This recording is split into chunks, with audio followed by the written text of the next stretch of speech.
Su manifestación clínica, tal y como se puede observar en el vídeo en el que vemos al profesor Danenberg realizando una valoración de la primera articulación metatarsofalángica, es importante simular situaciones de carga, aunque realicemos una valoración, tal y como se puede observar, de manera en descarga, en la camilla. Por lo tanto, es muy importante intentar simular el efecto de las fuerzas de reacción del suelo sobre esa articulación metatarsofalángica y cómo esa movilidad, esos rangos de dorsiflexión de esa primera articulación se ven limitados ante el efecto de bloqueo de estas fuerzas de reacción. Para ello, podemos realizar una flexión dorsal de la articulación metatarsofalángica para a continuación realizar pequeñitos golpes debajo de esa articulación y ver los efectos que provocan en la limitación del movimiento articular. Desde un punto de vista teórico, pero también con aplicación clínica, lo que va a suceder cuando se realiza un bloqueo en una de las articulaciones que tiene que tener movilidad articular es una compensación que normalmente puede afectar a otras articulaciones, más proximales o más distales en función de cuál se vea afectada. Como en el ejemplo en el que podemos tener un bloqueo a nivel de la articulación lumbosacra, que puede provocar que una articulación más distal, pero que a priori tiene mayor movilidad, como es la cadera, realice una función de mayor estabilidad.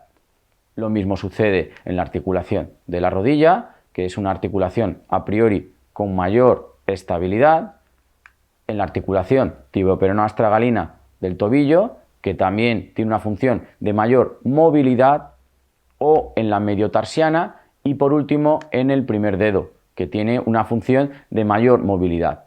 Como podéis observar, entre dos articulaciones estables siempre se va a situar una articulación móvil, y entre dos articulaciones móviles siempre va a haber una articulación a priori más estable.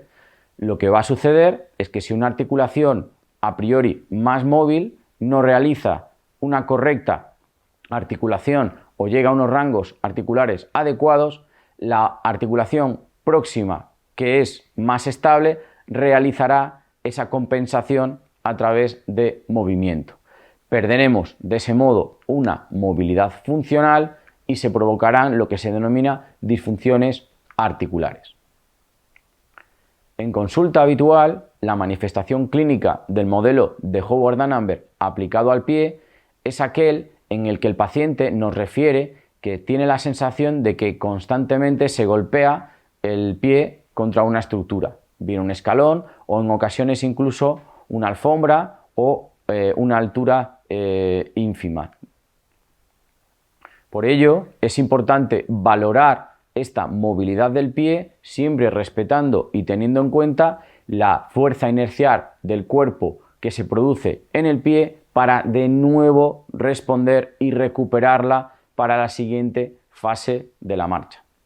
Los bloqueos o restricciones que se producen en el plano sagital son los siguientes: una flexión dorsal de tobillo a través de un equino funcional o bien de un pseudoequino, flexión dorsal de la articulación metatarsofalángica a través de un halus limitus o un halus rigidus estructural y habitualmente a través de un halus limitus funcional, en el que se va a producir un traspaso de cargas consecuencia del dolor.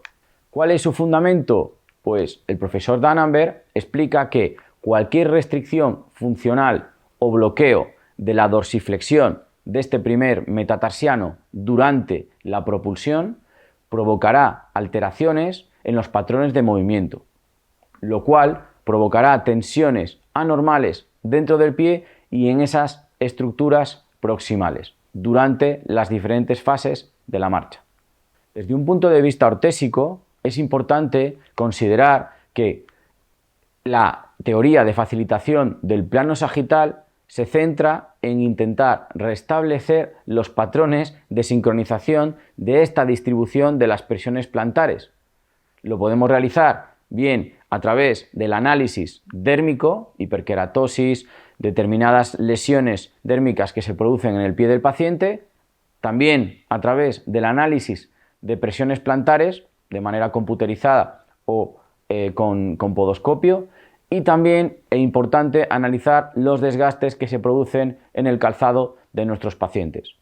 Siempre, e insisto, buscando como tratamiento ortésico restaurar la dorsiflexión normal de este hallux durante la fase de propulsión. El modelo de Howard-D'Annenberg explicaría cómo se produce una limitación en este primer radio, y es lo que se denomina como hallux limitus, en el que el paciente, insistimos, refiere un bloqueo o una sensación de pérdida de ese movimiento de inercia para trasladar su peso a la siguiente fase de apoyo.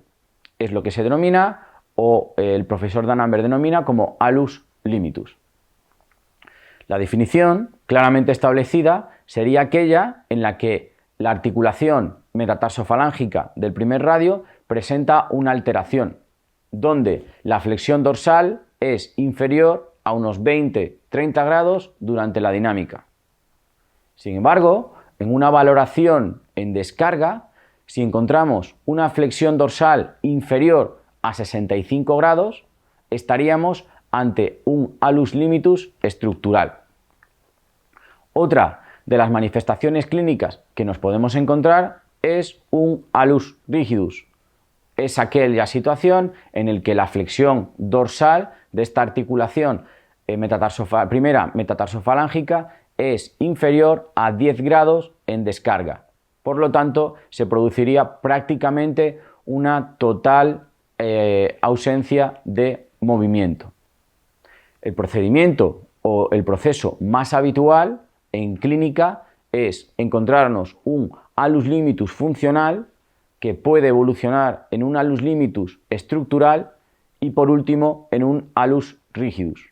Evidentemente no todos los pacientes experimentarán esta evolución, pero sí es importante desde un punto de vista preventivo para ayudar a la clínica, al dolor y a la funcionalidad de nuestros pacientes.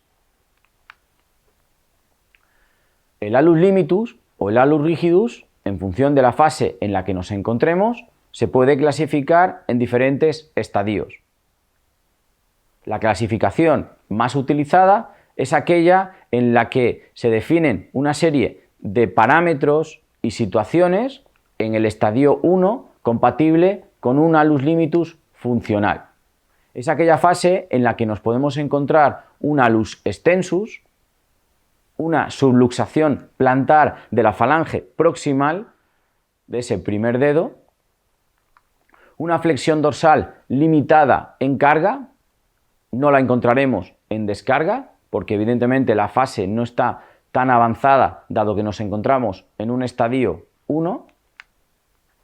Y si realizamos pruebas complementarias a nuestros pacientes, como por ejemplo una radiografía, no observaremos cambios ni en la articulación ni tampoco procesos degenerativos. Si estas fases evolucionan, nos estableceríamos en un estadio que se denomina 2, donde sí ya puede existir una adaptación articular. Esta adaptación articular suele caracterizarse por un aplanamiento de la epífisis metatarsal, es decir, ya no solo tenemos una alteración a nivel de la falange proximal, sino que también está alterada la primera cabeza metatarsal. Podemos observar una erosión en el cartílago. Se produce, en este caso sí, una disminución de la flexión dorsal. Y si de nuevo valoramos una prueba complementaria al paciente, por ejemplo una radiografía, podremos ver una pequeña exóstosis dorsal. De nuevo, si este estadio no podemos frenar sus consecuencias, derivaría en una estabilización artrósica, compatible con un estadio 3 del hallux limitus o ya un hallux rigidus. En este caso, observamos un severo aplanamiento de la epífisis metatarsal. Es probable que aparezcan osteofitos y degeneración en el cartílago, y en ocasiones, a la valoración tanto del rango articular de movimiento como del rango activo de movimiento, una crepitación y un dolor ante esta cinesioterapia para valorar la movilidad del primer radio. También podemos encontrar lesiones subcondrales muy asociadas a este estadio o fase del alus limitus, alus rigidus. En el estadio 4, que sería una anquilosis, es decir, una pérdida total del movimiento de la articulación metatarsofalángica del primer radio del pie, encontraremos una deformidad articular prácticamente sin espacio, osteofitos, deformidad y una pérdida del alineamiento articular. Evidentemente estamos en una fase mucho más degenerativa que las anteriores. El paciente en estos casos ya puede referir inflamación, tanto local como en ocasiones articular a través de bursitis, y se suele producir una pérdida total del movimiento, esa anquilosis inicial que comentábamos. La etiología del alus limitus en ocasiones viene delimitada por una situación traumática, un golpe, una caída, cualquier objeto que pueda percutir de manera clara sobre esa primera articulación metatarsofalángica. En ocasiones también tenemos alteraciones metabólicas que pueden causar esta alteración. Pensemos en algún problema gotoso o de ácido acumulado en esta articulación. También hay teorías y artículos que nos describen que el origen de esta patología pueda ser neuromuscular,